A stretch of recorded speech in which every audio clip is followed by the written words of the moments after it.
What up, Buzz? You tapped in? Okay, Goose, you tapped in too? All right, Chicago, y'all tapped in? All right, boys, let's crack 'em.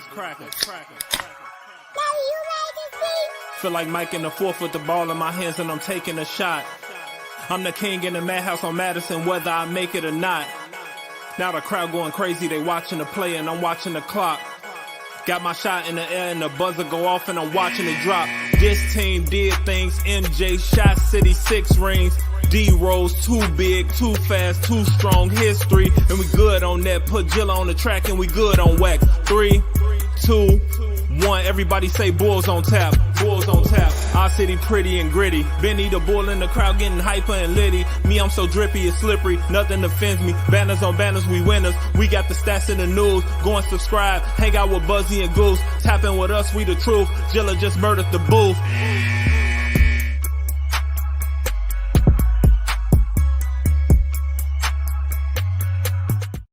Ladies and gentlemen, welcome to Bulls on Tap. I'm your boy Buzz. I'm joined by my dude Goose, aka Bulls Scripted, and we're here to recap a Chicago Bulls victory over the Orlando Magic, 126-115. Before we do that, be sure to go to ontapsportsnet.com for all your Chicago sports literature and podcasting needs. Following us on Twitter at Bulls on Tap, at OnTap Sportsnet. Following Goose at Bulls Scripted, me at Buzz on Tap. Anywhere you can listen to podcasts, you can listen to us, 5-star rating and review because that's cool and tough. Also, go over to the YouTube, subscribe to the YouTube channel, OnTap Sportsnet, hop into the comment section with us, and let's talk some Bulls basketball. Goose, it's been almost a week since we were on the mic because we were on Wednesday, and then Friday, the Bulls had that terrible loss, and then Sunday, I got obliterated and ended up falling asleep after the Bulls' victory. So we're back tonight, man. First of all, how are you? I'm doing well. No, it's weird. I go years without talking to some people, and I don't even blink. But we go without a week talking, and it hurts my feels. So it's nice to see your face. It's good to hear your voice. I tried to tap out of Friday's podcast. I really didn't want to talk about that. Luckily, physically tapped out of this world and gone to the dream realm. So we got to avoid that conversation. And then you had a great time at the game with Juice on Sunday for a win where, similar to tonight, things got a little sketchy towards the end, and we ended up pulling it out, but definitely sketch Magoo tonight until the Anaconda defense came out, as our boy Stacy would say. I know they're called the Orlando Magic, but there's got to be some sort of dark magic on this fucking team that is just making them play like a playoff team against us. I mean, they have won 11 games. One of those games came against us last time we played them, where they beat us 114-95, I believe it was. Just once again, man, they got it from the people they really needed to get it from. I mean, besides Jalen Suggs having a rough game, playing hurt, whatever was going on there. Yeah, it looked like a groin injury or something. I couldn't really tell exactly what it was, but Cole Anthony tonight, another huge game out of him. He did considerably cool down towards the end of the fourth, or even, with 7 minutes left in the fourth, he had a rough time, but big game out of Cole Anthony, 20 points, 9 assists, 2 steals for him. Franz Wagner, 22 points, 3 assists, 1 steal for him, 9 for 16 from the field. And Wendell Carter Jr. was on triple-double watch, 24 points, 8 boards, 6 assists for him tonight. Those guys came to play, and they played a really good game against the Bulls. It's really showing you how important Lonzo Ball and Alex Caruso were, and their point of attack defense. God damn it, Jim. I hate you. Anyway, it shows how bad that we missed those two, because I gotta hate Jim. He just killed my whole point. Fucking idiot, Jim. Leave me alone. If you're listening to the podcast version of this, it's because Jim is in our comment section trying to make me laugh, and he ended up saying something stupid that got me to laugh. Anyway, the point of attack with our guards really helped our interior defense. It stopped guys from being able to penetrate with a full head of steam, getting open off of screens, fighting through screens. Missing Ball and Caruso has really showed our true weakness on this team. And you really see that start to impact all facets of the game because Orlando was able to get it inside and they're able to get it outside. And this team's been built on transition offense. And when you don't have those, 5 steal a night guys on the court, you're not getting those transition opportunities. So the Bulls' primary source of offense has kind of been taken away by not having their superior defenders available. So it has been a struggle, but luckily we do have a lot of firepower in terms of offensive players. I didn't know that I'd be considering Io one of them coming into the year, but we're getting huge contributions from guys like him and Javante in games like tonight. And it's really fun to watch, except for when the game gets close in the fourth against a scrub team that shouldn't even, be competing while we're at home. But well, I mean, this is the Chicago Bulls that the national media let's be honest here, that the national media told us about before the season started. I mean, correct me if I'm wrong, that they're going to be in a lot of, they're talented. They're talented. I mean, and obviously this is minus Lonzo Ball and Caruso and Derrick Jones Jr. and Pat Williams. I mean, that's going to hurt any fucking team missing that many people, but this is the team that they said it was going to be. You're going to score a lot you have to outscore them to win. We're not seeing that consistent defense that we saw before, which had the Bulls, everybody was healthy outside of Pat Williams. You saw the Chicago Bulls top 10 in offense and defense. That's not the case now. So if your offense isn't working some nights and the defense playing how it is right now, you're going to fucking lose these games. And to be honest with you, we're at a point with Miami on a 3-game losing streak right now where the Bulls just took sole possession of first place. They need to keep that shit. No, I mean, we've gotten bougie. When the Bulls aren't in first, we don't record. So they definitely need to stay there. It's like, yeah, no, we don't want to fucking do that. Yeah. But first, you last, not recording. A couple things I want to talk about too is, outside of the game, we're going to get into some of these game highlights, but I want to throw a little dap here. If the Bulls finish by the time the All-Star break rolls around, which is coming up very soon, Billy Donovan will be the coach of the Eastern Conference team if the Bulls keep doing this, because Doc Rivers can't do it if Philly takes over because they had the best record in the East last year. So I want to throw that out there. Hopefully Billy D gets to coach the team. A lot of people hating on Billy D tonight. It's not his fault when people aren't moving without the ball, man. I don't really understand that. That's basketball 101 when somebody's getting double teamed. I mean, you saw DeMar get trapped. No one's moving, which means no one's going to score. You're going to have to chuck up a bad shot, which is what happens. But I hope he gets to coach the team. Another thing I don't think we got to talk about. Did we talk about DeMar DeRozan being selected to be an all-star starter? I don't think we really did. We didn't get to talk about that. So DeMar DeRozan's an all-star starter. And now, finding out today, Ayo Dosunmu will be taking part in the Rising Stars Challenge, this new format that they're doing that I'm super interested in. So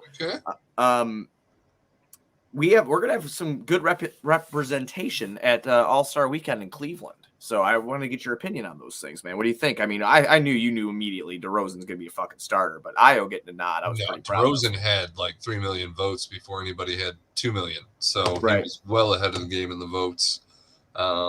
So no, but Ayo, that would have been an embarrassment, I think, in terms of the league not acknowledging such a standout young player in his rookie season if Ayo was not selected to participate, because he's contributed more on a winning team than most of these rookies have contributed on teams that they're allowed to run the whole entire offense because they were, a top lottery pick. So what he's shown and what he's continued to show tonight, man, he hit some big shots. Yeah, he did. And that's a huge, I'm glad you brought that up because the composure he has. I'm not trying to like ride it too hard here. Like, I'm not being like, oh my God, he's the fucking man. Like, I like Ayo Dosunmu. I think he's a great player. I'm really happy the Bulls have him. And I watched a ton of him at Illinois. But like, I feel comfortable when he has the ball in those moments. It's weird because he's a second round pick. I don't know really how to explain it, but when he dribbled up and he hit the fucking midi and Stacey's like, oh, the monsters of the mid range. I love that shit. We're putting that on a fucking t-shirt. Someone needs to. It's going on a t-shirt. Oh, but Stacey's already got hot sauce. I'm sure he'll get there. Yeah, I mean, it's just, and then he hits that big three, Goose, and it's just like, oh my God. Like, I felt confident every time he had the ball. And that's just sprinkled on top of the defense and the assists and the playmaking that he's almost been had his giving you. third double-double tonight. He was this close to his third double-double tonight. And I'm really surprised he didn't get it. The way he's been passing, some of these pocket passes that he pulls off, watching from the screen, like you don't even realize that the ball's moved until it's almost in the basket. And it's really fun to watch. And like you said, you feel comfortable when the ball's in his hand or when he's shooting in clutch situations, which is weird because I don't really feel that with most of the rest of the guys on this team. And I feel it with the rookie second-round pick. It just blows me away, and I'm really glad that he got the recognition for the Rising Stars game. Listen, man, around the league, he within the last 2-3 weeks after the Caruso injury, after the Lonzo Ball news, and all this shit, he was not nationally getting a ton of recognition. The people that watched him at Illinois knows what he could do. Just go look at his numbers over there. I mean, he's done it his whole career. I was talking to our guy, Alex Root, about this too. Alex Root just got into the fucking comment section. Ears were ringing. Yeah, his ears were supposed to be ringing. But I was talking to Alex about this because Alex sits with us at the Bulls games now, which is fucking fantastic. We meet each other there. We talk ball and whatever. But he's an Illinois guy too, and he was saying like it's not that big of a surprise to him how good Io's been. It's really great how he's translated over. I'm just glad that the national recognition is starting to flood over to NBA.com on the rookie ladder and stuff like that. He's now moved up to 8. 2 weeks ago, he wasn't on it. And I feel like he should have been on it 2 weeks ago. I'm not going to lie to you. I think he was top 10. I think he should have been. But now he's starting to get that recognition because look what he's doing on a winning team. He is legitimately contributing on a fucking high level. And he's hitting shots to ice games. And he's guarding teams' best offensive player. Yes. It's fucking amazing. So obviously all the dap in the world to Io. He played 36 minutes tonight, went 4 for 7 from the field, 3 for 5 from downtown, hit 2 of his free throws out of 2 attempts, 13 points, 9 assists, 1 steal, 1 board, and only 1 turnover for Io tonight. So I'll take that. Zach LaVine, 8 for 17 in 36 minutes, 2 for 5 from downtown, hit all 8 of his free throws, 26, 5 and 3 for Zach. He did have 3 turnovers, but Zach hit a couple big shots when the Bulls needed it. Really kind of got the Bulls offense going tonight as it struggled out of the gate a little bit. I believe he had a 13-point second quarter. I think that's what it was, something like that. Man, so first quarter and second quarter all belong to Zach for the most part. Though. Yeah, I mean he was playing real. I mean DeMar was fucking killing it too. So I but it was just Zach doing Zach things, man. When DeMar's not in the fourth, I get flashbacks from the last few years. Because Zach really still hasn't, shown us the confidence in the fourth. He hits big shots. Don't get me wrong, but I don't really like DeMar's the happy place. DeMar's home. Like when DeMar's on the floor in the fourth, you just feel happy. All right. Well, I mean, how can you not? Yeah. There's a fire going. There's blankets. There's pillows. When DeMar's not out there, it's like your heat is gone. How can you not? You don't have a TV. So no, it's a completely different feeling. And when he came in, we saw it. I don't know that it was so much that our defense stopped them. I think that our offense just became demoralizing. When we got him back in there in the fourth, the composure magically appeared and the magic disappeared. Right. I mean, again, he is leading to Giannis. He's like second to Giannis, and DeMar missed time here in fourth quarter scoring. I mean, this dude is a legitimate fucking MVP candidate. And again, all you need to do is look at the turnaround of the Chicago Bulls to make that a true statement because the Bulls won their 32nd game tonight. They won 31 fucking games last year. They won 31 games last year. They've already won their 32nd game before the All-Star break. Right, and they're in first place. So, I mean, the importance of DeMar DeRozan is definitely just out there for everybody to see. It's not hard to see it. Honest question. Do you think Zach is surprised that DeMar surpassed him so quickly? Like, do you think Zach saw that when DeMar came in? Do you think Zach felt more like the media, like, oh, Zach and DeMar might not fit that great? Zach thought he had the upper hand and he was still going to be 1A all the time, and now he's watching that kind of slip away unexpectedly? I feel like after his comments in Slam magazine, I don't know if you got to see that, but Zach and DeMar are both on the cover of the newest Slam magazine. And he said that in a part of like the article that was wrote, like he had said that he knew that him and DeMar were like a match made in heaven on the basketball court. So I don't know. I mean, Zach doesn't, strike me as a guy that says shit to save. Yeah, I think he doesn't save face. I think that Zach talks how he feels. And obviously he did that on Draymond Green's podcast when he said Chicago's my home for now. He knows that would piss a lot of people off or at least scare them, right? But I mean, he says that was the intent. Right. Well, you're right. I mean, he says what he thinks. And I believe clutch. That. He'll leverage the I'm going to go play with LeBron until the Bulls pay him. And honest to God, like, I feel like if Zach had a fucking huge problem with it, Zach would attempt to take the fourth quarter over more. But you see time and time again in these situations where the Bulls are in tight games, Zach plays his role. I don't know if that makes him happy or not, but he's not sabotaging anything. He's letting DeMar do his fucking thing. So I'm cool with it, man. And Zach has hit big shots in the fourth quarter this year, too. I'm not going to take any of that away from him. He was up there with those fucking guys.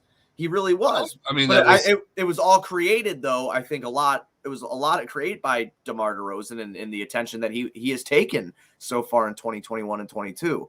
So I don't think it's a problem for Zach. I mean, I think that Zach wants to win first and foremost, and that's what he said the whole time. That's what I'm going to believe. No, fair enough. That's a better answer than I have. So we're not going to listen to my answer. I want to legit. What do you think that it's? No, I mean, I do think Zach wants to be the dude, and maybe he's all right now. Obviously, winning cures all. Everybody's happy when you're winning. But I do still feel like Zach probably is a little shocked by this. I think he expected maybe not so much to be taking more shots in the fourth than DeMar, but he probably expected to be getting more of the limelight, and he's not. DeMar's a starting guard, and he doesn't even play a fucking guard position. No, I know, it's wild. It's wild. So as much as, we had a legitimate shot at both of them being in the starting lineup for the All-Star game, Zach is not in the starting lineup. DeMar is, and he plays a position that Zach doesn't even play. Yeah. It's wild to me, too. I mean, I think that Zach should take solace. I mean, that's like national recognition, but Zach should at least take solace in the fact that fucking the players voted for him to start. No, I mean, I think that means... I think that's way more respect than the fucking fan. I mean, to be honest with you, than the fans doing it. No, yeah. Ball knows ball. That at least amongst the, the fraternity that is the NBA, that probably definitely means a hell of a lot more to him than people retweeting more on the internet. Right. I mean, that was when I saw that. I got an article up on that over at OnTap, and I was just like, God damn. I'm like, dude, that is a kick in the nuts to him, even though he knows that he's a fucking all-star. I mean, you got guys like on TNT, like Shaq and Chuck, and them being like, Zach LaVine should have started this fucking game. Like, it's not hard. It's not hard. Trae Young's on a shit-ass team, and he's putting up the same Trae Young numbers.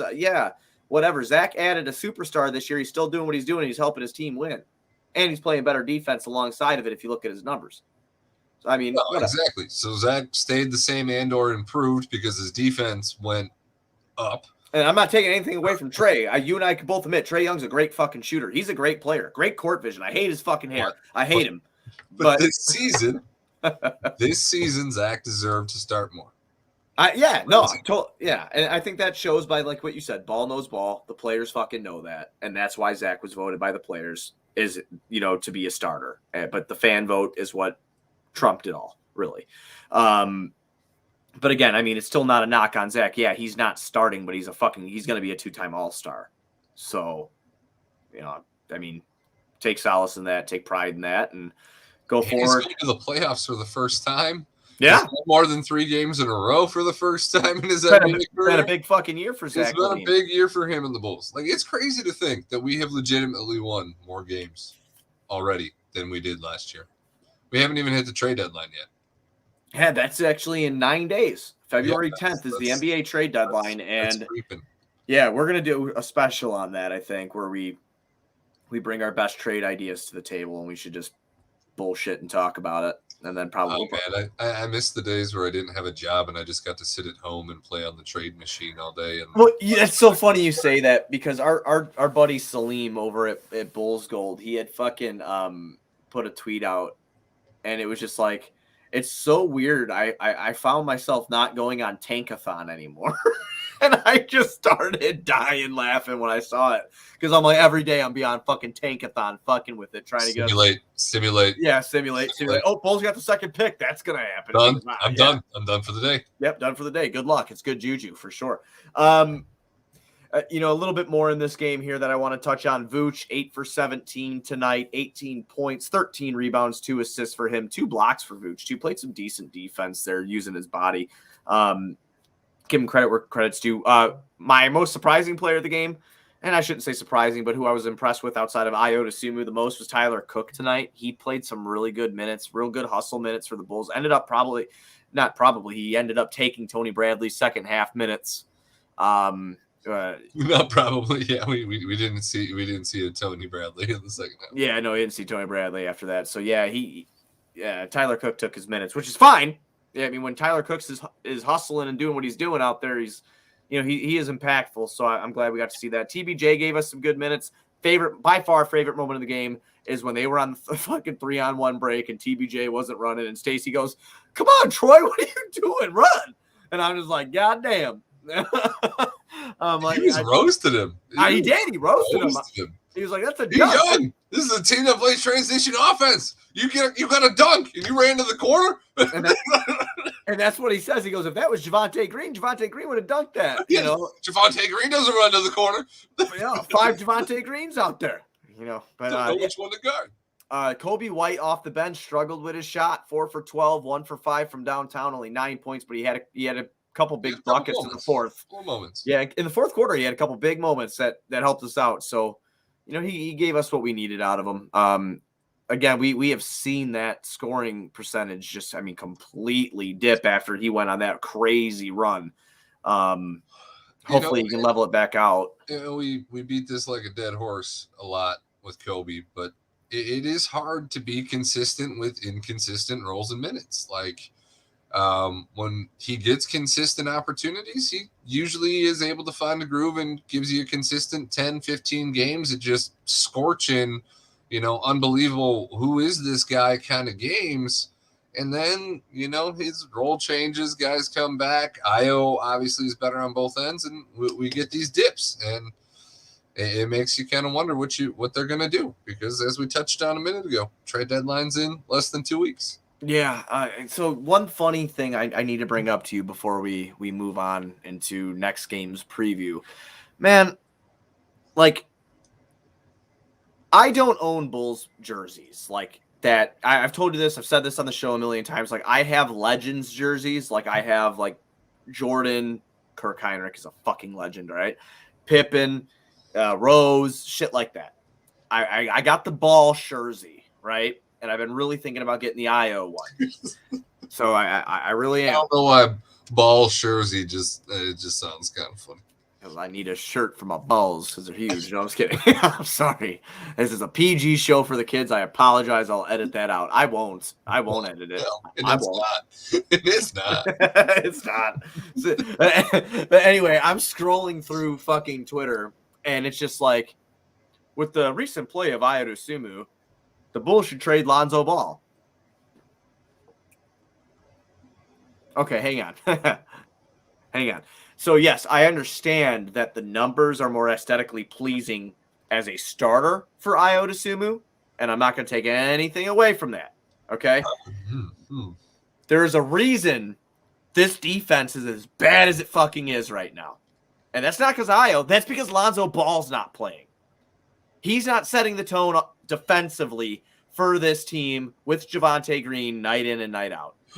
He's a point of attack defender. He fucking causes turnovers. He does all the little things that Ayo, I'm sure, will be able to do, but does not do right now. So I want to know your opinion. Is that fucking stupid, or is that a legitimate thing? Shop Lonzo, go get a big guy.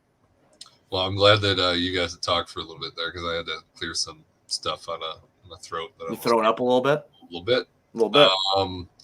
No, I mean, that just It's a bold take. It's a bold take. It's not a bold take that I agree with, but it's a bold take. I mean, come on, man. I'm not trading Lonzo Ball for anything less than another potential all-star on a contract under $20 million that fits our current stars. You're not getting that. Like, Lonzo was a gift from the basketball gods. To begin with, the fact that we got him for what we got him for in Satoransky and second-round picks. And Garrett Temple. Glory be. Garpax trash and a second-rounder.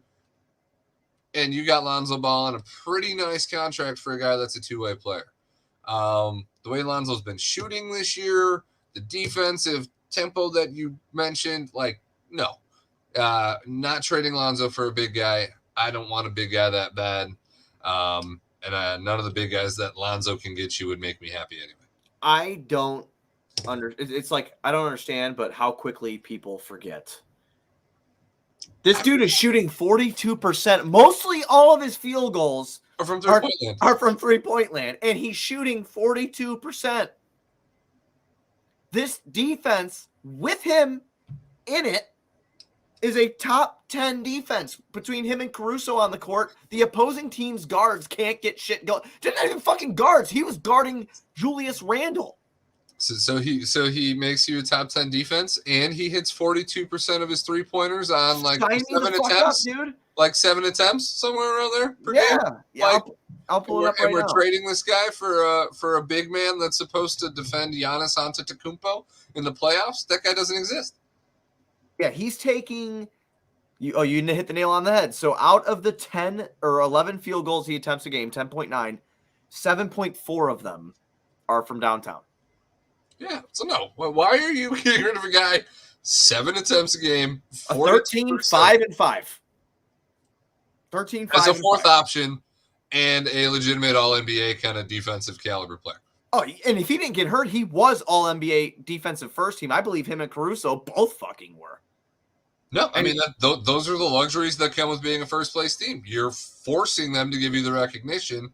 And unfortunately for both of them, they've suffered, pretty significant injuries that might disqualify them. Right. Averaging 1.8 steals, so we'll say 2 steals for the sake of it, and 0.9 blocks, we'll say a block for the sake of it. So he's averaging 2 steals and a block a game on top of all that shit. Forcing 3 turnovers on his own per game and hitting 42%. Yeah, not trading that guy. No, I just don't. And he's so young, too. Like, I'm not trying to be a homer about Lonzo Ball, but, I mean, you really just fucking need to hold back on that. I think that he is a core part of what the Bulls will be doing moving forward because he's so young and like you just mentioned before, he's on a good contract. And I would love to watch Ayo Dosunmu learn from guys like him and Alex Caruso to, help his game out just like he's been doing from DeMar DeRozan. I don't see the need right now with a competing team to rush Ayo into that role. He's doing great right now. Playoff basketball is a different fucking beast. I know that Lonzo Ball has never been there, but neither is Zach LaVine. So, I mean, it's just, we'll see what happens, but I don't fucking think that'd be a good trade at all. I think that's just kind of jumping the gun, maybe in 2 years or something like that if it's not working out. I don't know. But right now I don't see it. No, that we're going to put that one in a very dark place, and we're never going to look at it again. Yeah, it's getting tabled. It's going away. All right. Next game, Thursday, February 3rd, 6:30 at Toronto against the Raptors. Toronto's been actually doing pretty well. They beat Miami tonight. They've been. Thank you. Yeah, they're on a 3-game winning streak actually right now. They played us. They lost to us last week. Then they went on to beat the Heat, the Hawks, and then the Heat again. Before they will meet us on Thursday here. They're set at 26-23. They beat the Heat twice? Yeah, in that span, yeah. Games? Yeah, since we beat them, they beat the Heat in Miami, beat Atlanta in Atlanta, and then beat the Heat in Toronto tonight. So that's where we're at with it. It'd be a hell of a heater to have to room. I hope we do, man, because they've been playing some pretty good basketball. They currently sit. No half positivity. I need all positivity. We're gonna fuck them up. Yeah. There you go. Fuck Scotty Barnes. All my homies hate Scotty Barnes. Let's get that PG rating out of here real quick. Yeah, fucking rookie of the year is Ayo Dosunmu. Fuck that. I don't. But dude, they're like sneaky though. They're like pretty good. Like, and no, they are. And they've always been a competitive team. They've got a pretty consistent coach of the year candidate at the helm there. So definitely not a game to take lightly. But I think that's almost an advantage for the Bulls because they've had this habit of playing down to their competition and coming into the game expecting a fight and expecting a brawl. Hopefully we get a good game out of it. Yeah, just play up. Play up to the competition for the love of God. Like, realize that this team is only sitting 2 games outside of a fucking lock-in where they're not in the play-in scenario. So, put them away. Try to do it as quickly as possible. I mean, last time we played them, Siakam really struggled. Gary Trent whipped the fucking piss out of us. Don't let him do that again. And Scotty Barnes is a nuisance. So let's hope that they can contain him and, walk away with a win. I don't really have much else, my man. I do. Siakam's already having nightmares. He's having Javante nightmares, man. Fucking Javante Green, man. No, we got to talk more about that guy just to close because go ahead. It's gonna become a podcast thing. Like every time we have a show, Javante's gonna have a segment because this guy was tossed into a deal to make salaries work in a salary cutting fucking thing, man. Like. I love the fact that he's here, man. He's I mean, I'm not going to look at the plus minus tonight because I only use that to fit my narrative. No, we need to point it out. He was minus 15. He was the worst on the team by fucking far tonight, plus minus. But he made a lot of good plays, I thought, tonight. A lot of hustle shit, a lot of Javante shit. He's coming off a season high 16 points. God, shut up, Jim. But yeah, no, Javante Green. For everything that he has been to the Bulls this year, he's been a pleasure to watch. And I'm glad he's back, and I'm glad he's finally off that minutes limit. No, I mean, just to have guys like him and Io that you really would not have expected much out of even to be rotational guys, providing what they do nightly. Just need to talk about it. Yeah, no, absolutely. I mean, that's a good point. Like I said, even with Io, I didn't think he'd get a lot of playing time at all this year. Now look at him. No. Now look at him. Yeah, now people want to trade Lonzo Ball because he's here.